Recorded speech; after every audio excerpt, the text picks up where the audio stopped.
HOA President Karen demanded I stop my 5-year-old daughter from using her wheelchair, calling it an illegal vehicle. She threatened fines, harassment, and even called police to arrest my disabled child.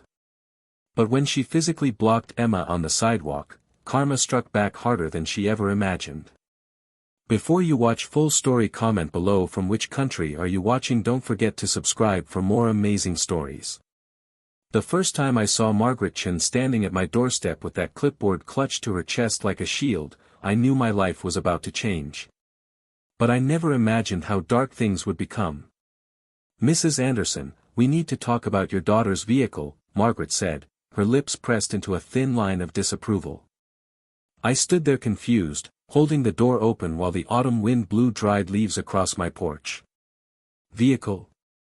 Margaret, what are you talking about?" "The electric wheelchair. It's creating noise pollution and leaving tire marks on the sidewalks. The HOA has received complaints." My blood ran cold. She was talking about Emma. My 5-year-old daughter Emma, who was born with spina bifida and couldn't walk.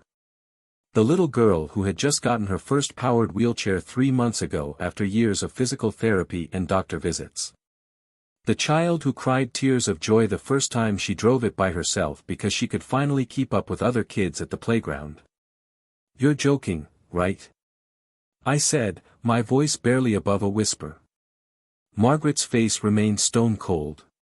"HOA rules are clear. No motorized vehicles on sidewalks except for approved mobility scooters for adults. Your daughter's wheelchair wasn't approved by the board. You need to apply for a variance, and until then, she cannot use it outside your property. She's 5 years old, Margaret. She has a disability. This isn't a vehicle, it's her legs. Rules are rules, Sarah. I don't make them, I just enforce them." She handed me a formal violation notice. "You have 14 days to comply or face fines. $500 per day." I slammed the door in her face, my hands shaking with rage. Behind me, I heard the soft whirring sound of Emma's wheelchair as she rolled into the hallway. "Mommy, who was that lady?" Emma asked, her big brown eyes looking up at me with innocent curiosity. I knelt down and hugged my daughter tight, breathing in the strawberry scent of her shampoo. "Nobody important, sweetheart, nobody important at all." But I was wrong. Margaret Chen was about to become the most important and dangerous person in our lives. The next day, I submitted the variance application, thinking this nightmare would end quickly.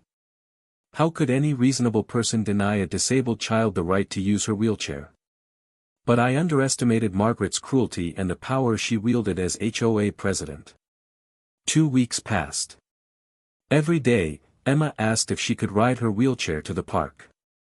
Every day, I had to tell her no, watching the light dim in her eyes a little more. We were trapped in our own home, prisoners of bureaucracy and hatred. "Mommy, why can't I go outside?" Emma asked one evening, tears streaming down her cheeks. Did I do something wrong? My heart shattered into a million pieces. "No, baby. You did nothing wrong. Nothing at all. Some people are just mean." "Is it because of my chair? Because I can't walk like other kids?" I pulled her into my lap, crying with her. "Your chair is beautiful. You are beautiful. Don't ever think otherwise." But the damage was being done. My bright, cheerful daughter was becoming withdrawn and sad. She stopped asking to go outside. She stopped talking about her friends. She just sat by the window, watching other children play, her small hands pressed against the glass. On day 15, Margaret showed up again. This time with a police officer. "Officer Rodriguez, this is the residence," Margaret said, pointing at my house like it was a crime scene. "The child has been using the unauthorized vehicle repeatedly, and the mother has been non-compliant." I opened the door, confused and terrified. "What's going on?" Officer Rodriguez looked uncomfortable. He was young, maybe late 20s, with kind eyes that didn't match the situation. Ma'am, we received a complaint about a violation of HOA regulations. I'm here to issue a formal warning. A warning, for what? My daughter using her wheelchair. Margaret stepped forward. For operating an illegal vehicle on community property, for destruction of property, for creating a public nuisance. The board has voted. The variance was denied. Your daughter cannot use that wheelchair anywhere in this community except inside your home. You can't be serious. I shouted. This is discrimination. This is abuse. This is the law, Margaret said coldly. You signed the HOA agreement when you moved here. You agreed to follow all rules.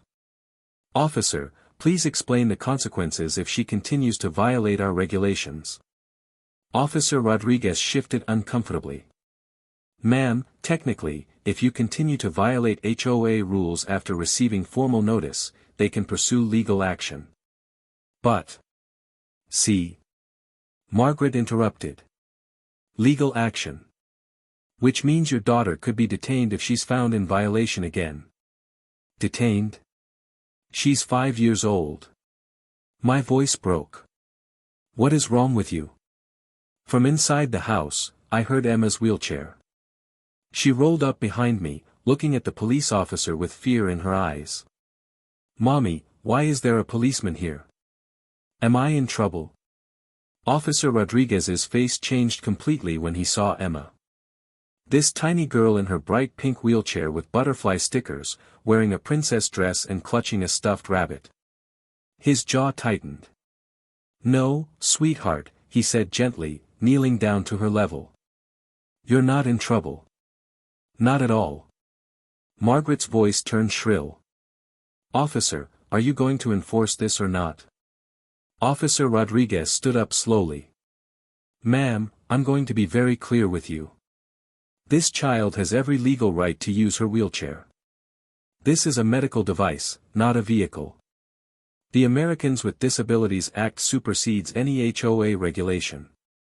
If you continue to harass this family, you could face federal charges for disability discrimination. Margaret's face turned red. How dare you? I know my rights. The HOA has authority over. Not over federal law, you don't, Officer Rodriguez said firmly. Ma'am, he turned to me, I'm going to file a report about this situation. I suggest you contact a disability rights attorney immediately. What's happening here is illegal. After they left, I held Emma for an hour while she cried. That lady hates me, doesn't she, Mommy? She doesn't know you, baby. She doesn't know how amazing you are. But things got worse. Much worse. Margaret began a campaign of harassment that still gives me nightmares. She started documenting every time Emma went outside, taking photographs and videos. She would follow us to the park, to the grocery store, to Emma's doctor appointments, always with that clipboard and camera. She sent daily violation notices. She called the police 3 more times, though Officer Rodriguez refused to respond to her calls after the first incident. She organized a special HOA meeting where she showed a presentation about how Emma's wheelchair was destroying property values and creating a dangerous precedent. The fines started piling up. $500 per day. After 1 month, we owed $15,000. I couldn't afford to move. I couldn't afford a lawyer. I couldn't afford to keep living like this. Emma stopped sleeping. She had nightmares about the mean clipboard lady taking her wheelchair away. She started wetting the bed again, something she hadn't done in 2 years. Her teachers called to express concern about her sudden regression in school.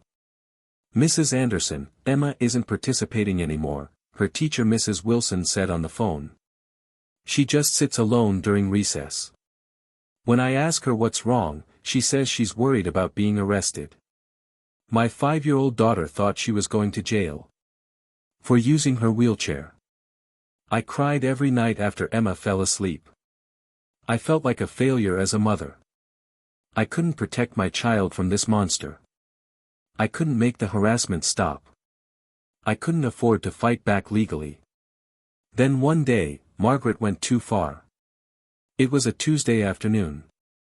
I was late picking Emma up from school because my car broke down. Emma's school was only 2 blocks from our house, so the principal, Mr. Harris, offered to have his assistant walk Emma home in her wheelchair.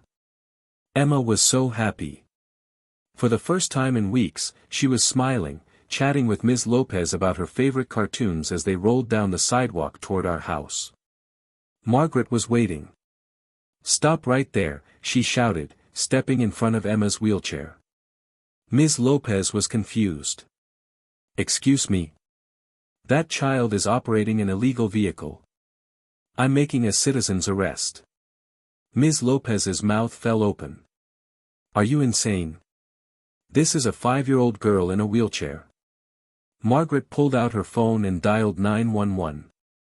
"Yes, I need police immediately. There's a child violating community regulations and the adult with her is refusing to comply. They're creating a disturbance." Emma started crying. "I want my mommy. I want my mommy."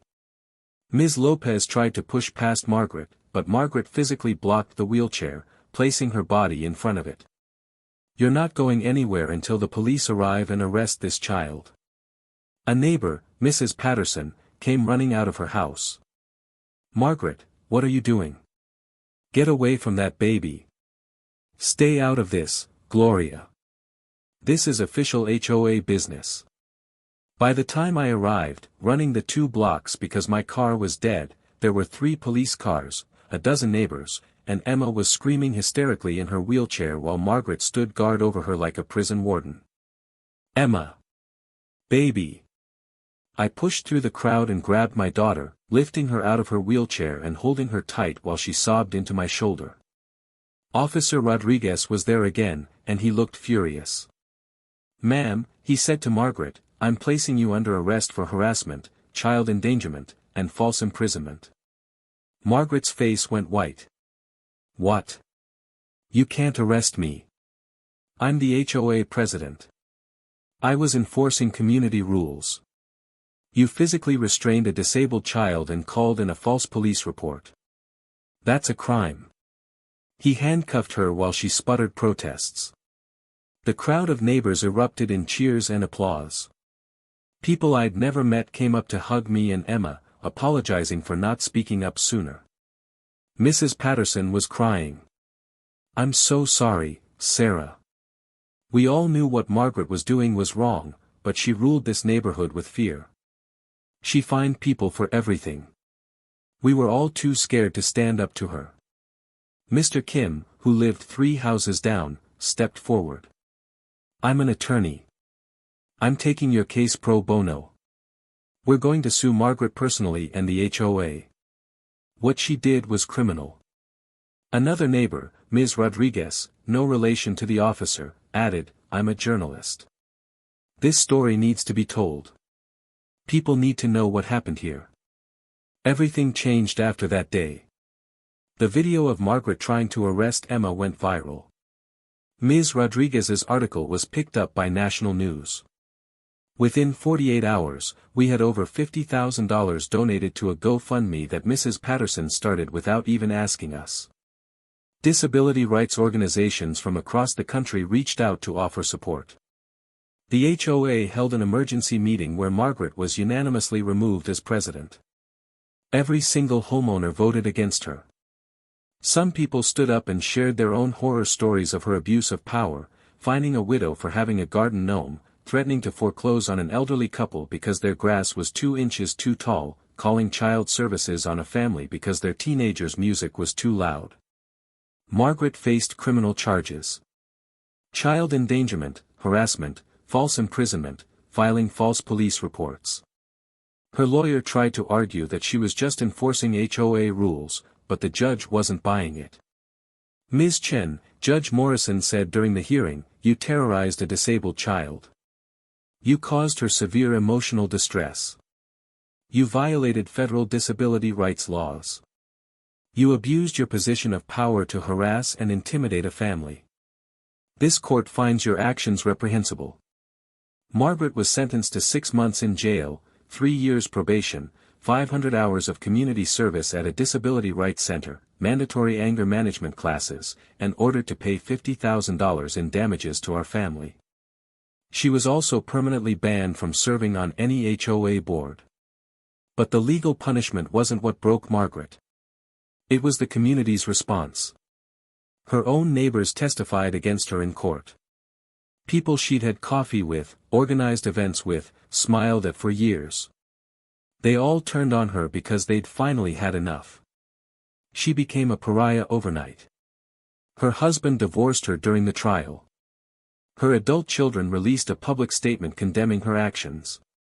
She lost her job as a bank manager when the story went viral. Every time someone Googled her name, articles about her trying to arrest a 5-year-old in a wheelchair appeared. The HOA underwent a complete transformation. New bylaws were written explicitly protecting residents with disabilities. A disability rights committee was formed. The ridiculous rules about lawn ornaments, fence heights, and paint colors were eliminated. The new president, Mr. Kim, focused on building community rather than enforcing petty regulations. But more importantly, Emma started healing. It took time. Weeks of therapy sessions, nights of nightmares, days of anxiety. But slowly, my daughter came back to us. Officer Rodriguez visited us regularly, always bringing a small gift for Emma, a coloring book, a stuffed animal, stickers for her wheelchair. "I'm so sorry I didn't do more sooner," he told me one day. "I should have arrested her the first time." "You helped when it mattered most," I assured him. "You saved my daughter." The neighbors became like family. Mrs. Patterson organized a block party just for Emma, with all the kids in wheelchairs and walkers and crutches invited. Mr. Kim's law firm sponsored a wheelchair-accessible playground in our community. Ms. Rodriguez started a weekly support group for parents of children with disabilities. 6 months after the incident, Emma participated in her school's talent show. She performed a dance routine in her wheelchair, spinning and rolling to her favorite song. The entire auditorium gave her a standing ovation. I watched my daughter take her bow, beaming with pride and confidence, and I finally let myself believe that we were going to be okay. 1 year after the arrest, I took Emma to the park. The same park where this nightmare began. She raced ahead of me in her wheelchair, now decorated with even more stickers and a custom paint job that made it look like a unicorn.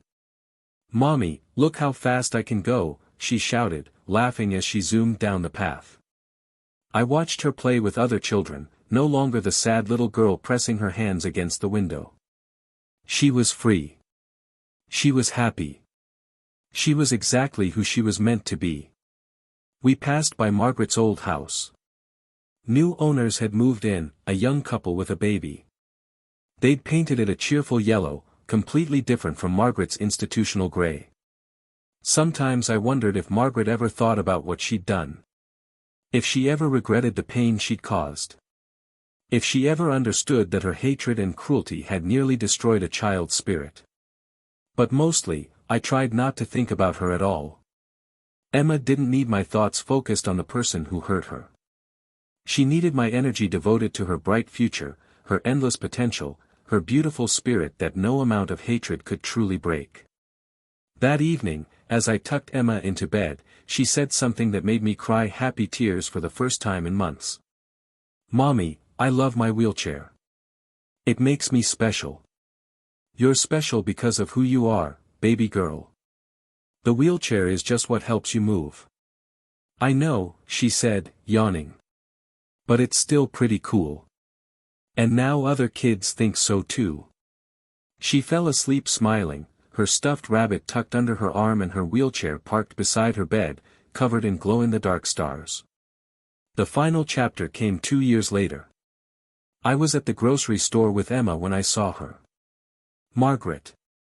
She looked older, tired, broken.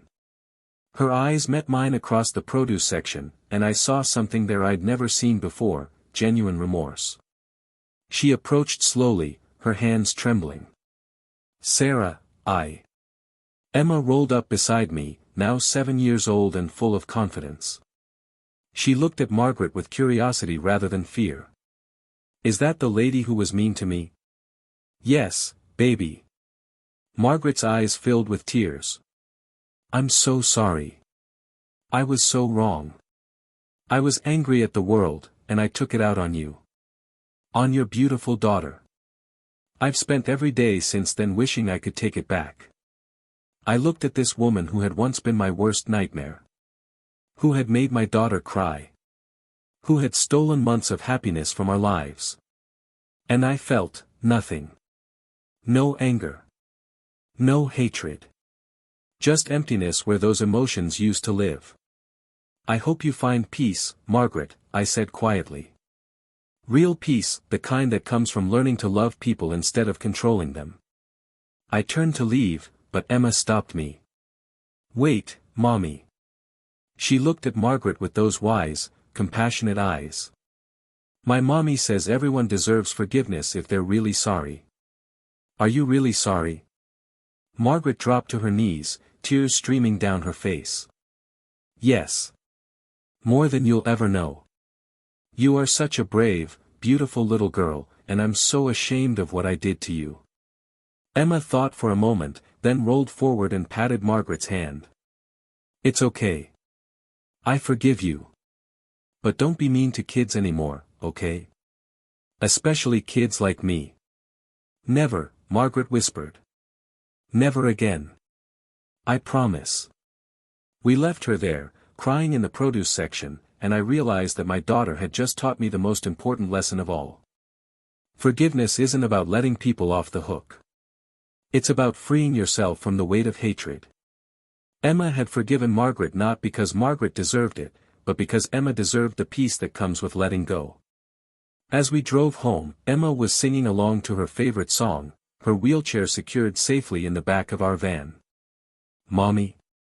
Yes, sweetheart. I'm happy we went through all that. I nearly swerved off the road. What? Why? Because now other kids like me won't have to be scared. Because you fought for me. Because everyone knows that wheelchairs are okay and people who are mean to kids get punished. Right? She was right. Margaret's cruelty had sparked a movement. Laws were changed. HOA regulations across the state were rewritten. Disability rights awareness increased. Emma's story had helped countless other families facing similar discrimination. You're absolutely right, baby girl. You're my hero. You're my hero too, Mommy. You saved me. We saved each other. That night, I wrote a letter to every parent of a child with a disability. It was published in disability rights magazines and shared online thousands of times. It ended with these words. Your child is not a burden. Your child is not an inconvenience. Your child is not required to make themselves smaller to fit into other people's narrow definitions of acceptable. Your child has every right to take up space in this world, to move freely, to play loudly, to exist boldly. And if anyone tries to tell you otherwise, remember Emma. Remember that a 5-year-old girl in a bright pink wheelchair stood up to hatred and won. Remember that communities can change. Remember that justice, though slow, eventually prevails. Most importantly, remember that your child is watching you. They're learning from you what it means to fight for what's right. They're learning from you that their existence is not something to apologize for. They're learning from you that love is stronger than hate. Teach them well. Fight for them fiercely. Love them completely. They're worth it. They're always worth it. Emma is 10 years old now. She's in advanced classes at school. She has a dozen close friends. She's learning to play wheelchair basketball. She wants to be a disability rights lawyer when she grows up, so I can help kids like me. Her wheelchair has been upgraded 3 times, each one faster and more decorated than the last. The current model is covered in superhero stickers and has LED lights that flash when she moves. She still has hard days. Days when she wishes she could walk. Days when other kids stare or ask uncomfortable questions, days when the world isn't as accessible as it should be. But she also has good days. Great days, days when she races her friends and wins. Days when she teaches other kids that disabilities don't define you. Days when she realizes how strong she is, how much she's overcome, how bright her future looks. And on those days, when I watch her zoom around the neighborhood in her wheelchair, laughing with her friends, living her best life, I think about Margaret. Not with anger. Not with hatred. But with a strange kind of gratitude. Because Margaret's cruelty forced me to fight harder than I'd ever fought before. It forced our community to examine its values. It forced systems to change. It gave Emma a story of resilience that she'll carry forever. Margaret tried to break my daughter.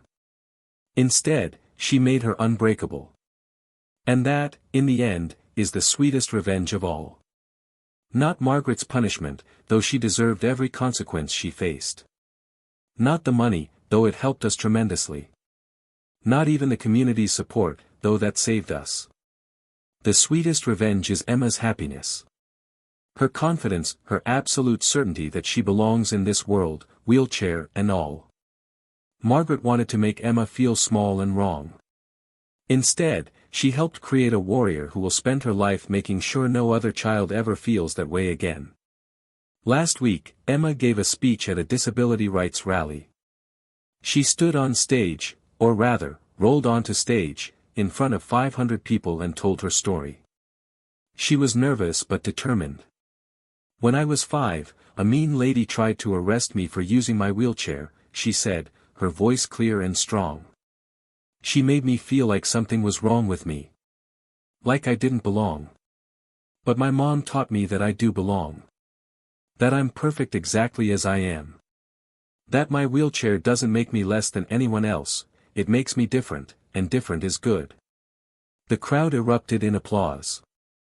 I stood in the back, crying tears of pride, thinking about how far we'd come from that terrible day when Margaret first knocked on our door. Emma continued, if there's a grown-up being mean to you because you're different, tell someone. Tell your parents, tell your teachers, tell anyone who will listen. Because what they're doing is wrong. You deserve to be treated with respect. You deserve to take up space. You deserve to be happy. More applause, standing ovation. My 10-year-old daughter, the same girl who once cried by the window because she couldn't go outside, was now inspiring hundreds of people to fight for their rights. After the speech, people lined up to meet her. Parents thanked her through tears. Other kids in wheelchairs asked for her autograph. Disability rights advocates told her she was making history. But the most important moment came when a little boy, maybe 6 years old, rolled up in his wheelchair. He was tiny and scared-looking, his mother's hand on his shoulder. Emma, he said quietly. My name is Marcus. My neighbor says my wheelchair is too loud and wants my parents to make me stop using it. My mom says we have to fight like you did. I'm scared. Emma's face became serious. She rolled right up to Marcus and took his hand. Don't be scared, she said. You're not doing anything wrong. Your wheelchair is part of you, and you're amazing just the way you are. Tell your mom to call my mom. We'll help you. Nobody's going to take your wheelchair away. I promise. Marcus's mother was crying. Thank you, she mouthed to me over the children's heads. I nodded, already pulling out my phone to exchange information. Because this was what our nightmare had transformed into, a network of families supporting each other, refusing to let what happened to Emma happen to anyone else. That night, Emma asked me a question she'd asked many times before, but this time it felt different. Mommy, do you think Ms. Margaret watches my speeches? I don't know, sweetheart. Maybe. Why? Because I want her to see what I became. I want her to know that she didn't win. That I'm not scared anymore. That I'm helping other kids now. I think she knows, baby. And I think maybe that's the hardest punishment of all for her, knowing that she tried to break you and instead made you stronger. Emma thought about this, then smiled. Good. Because I'm really, really strong now. She was right. She was strong. Stronger than any 10-year-old should have to be, perhaps, but strong nonetheless. And as I tucked her into bed that night, her wheelchair parked beside her as always, now decorated with photos from the rally and new stickers from the kids she'd met, I felt grateful. Not grateful for the pain. Not grateful for the trauma. But grateful for the outcome. Grateful that my daughter knew her worth. Grateful that she'd found her voice. Grateful that she was using her experience to help others. Grateful that love had triumphed over hate. Margaret had wanted to punish Emma for being different. Instead, she'd helped create a movement. The last I heard, Margaret was volunteering at a disability resource center as part of her community service. The director told me she was genuinely changed, genuinely remorseful, genuinely trying to make amends for what she'd done. I hoped it was true. Not for Margaret's sake, but because the world needs fewer people spreading hate and more people spreading love. Emma and I visited the new playground one final time before we moved to a bigger house in a more accessible neighborhood. The playground that had been built because of our story, with wheelchair-accessible swings and ramps and smooth surfaces. Dozens of kids were playing there, kids in wheelchairs and walkers, kids with prosthetics and hearing aids, kids with visible differences and invisible ones. All playing together, all belonging. "Mommy, look," Emma said, her voice full of wonder. "This is all because we didn't give up." "No, baby. This is all because you refused to believe there was something wrong with you. Because you knew your worth even when someone tried to convince you otherwise."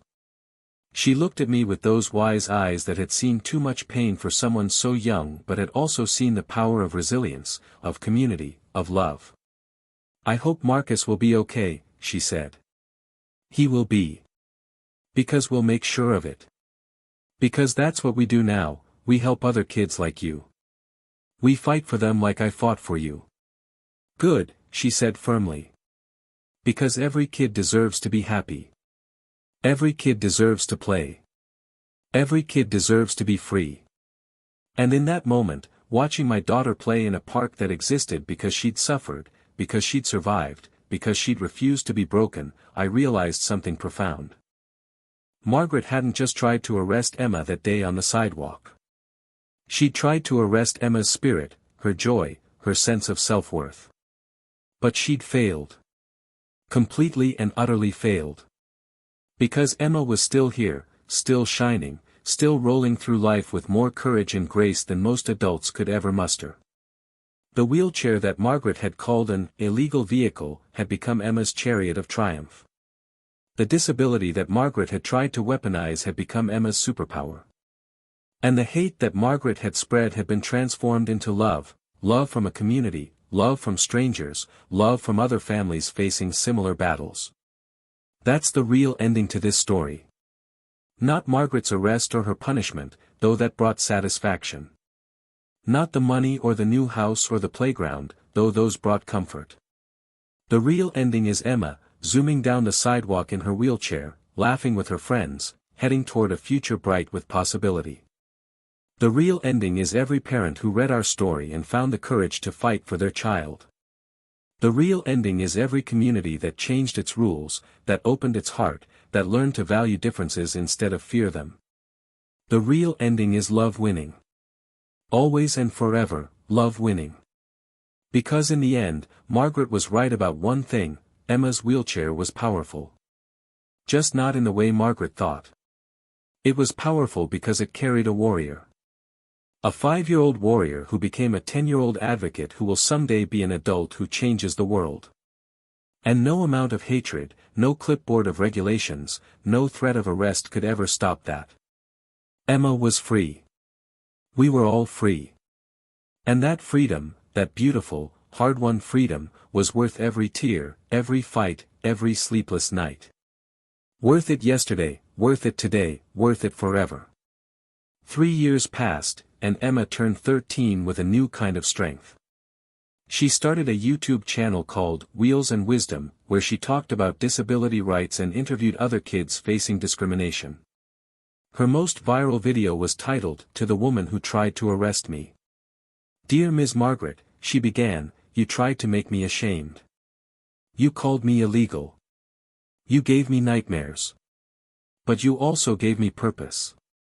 You showed me I needed to be loud, visible, unbreakable. Because without you, I wouldn't be the person I am today." Margaret saw the video and sent a 5-page handwritten letter. "I watch your videos, Emma. Every single one," it began. "I see the amazing young woman you're becoming, and it breaks my heart knowing I almost destroyed you." The letter detailed Margaret's therapy and her volunteer work at the Sunshine Disability Center. "I help children like Emma now. It doesn't erase what I did. But maybe I can make sure no other child experiences what Emma did because of me." Emma read the letter and looked at me with tears in her eyes. "I want to meet her." We met Margaret at a coffee shop 2 weeks later. She looked completely different, gray hair, simple clothes, smaller somehow without her hatred. When she saw Emma, tears filled her eyes. "You're so grown up." Emma rolled up confidently. "I got your letter. I meant every word. I'm so sorry." Emma studied her. "I can see you're different now." "I am. Every time I help a child, I think about you. About how I hurt you." "Good," Emma said. "It should haunt you. What you did was really bad. It was unforgivable. But I'm going to forgive you anyway. Not because you deserve it, but because I deserve peace." Margaret broke down completely, sobbing into her hands. "Thank you. Thank you so much." Emma reached across the table and took Margaret's hand. "But I need you to promise me something. Promise me you'll keep helping kids. Promise me you'll speak up when you see discrimination. Promise me you'll use your story to make things better." "I promise. I swear on everything I am." "Okay then. We're okay." Later that evening, as we drove home, Emma was quiet for a long time. Then she said, "Mommy, I'm glad I met her today." "Why's that, sweetheart?" "Because I realized something. She's just a person. Just a broken person who did a terrible thing. She's not a monster. She's not the villain in my story anymore. She's just someone who made horrible choices and is trying to do better." "That's very mature of you, Emma. I learned it from you. You taught me that people can change. That forgiveness is powerful. That holding on to hate only hurts us." I reached over and squeezed her hand. "I'm so proud of who you are. I'm proud of who we are together." 5 years after our first meeting with Margaret, Emma graduated high school as valedictorian. Her speech was about resilience, disability rights, and the power of turning pain into purpose. Margaret was in the audience. She'd asked permission to attend, and Emma had said yes.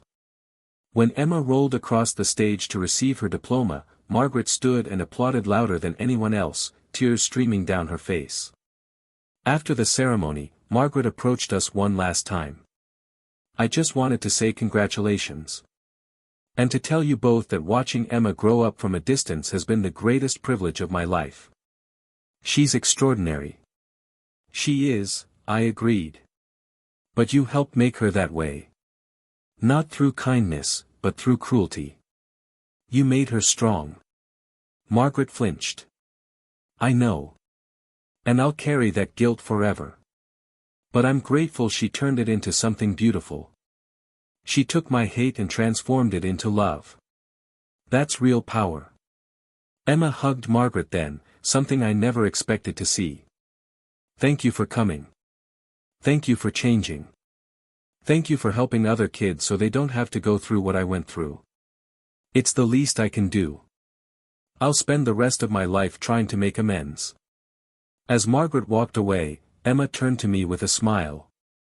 "You know what the best part is, Mommy?" "What's that?" "She spent years trying to make me feel small. And now she has to watch me be big. She has to watch me succeed. She has to watch me help others. That's not revenge. That's justice. My daughter, the philosopher, the advocate, the warrior. Emma went on to attend Harvard Law School on a full scholarship, specializing in disability rights law. She became the voice for those who couldn't speak for themselves. Margaret kept her promise, volunteering at disability centers and speaking about her mistakes.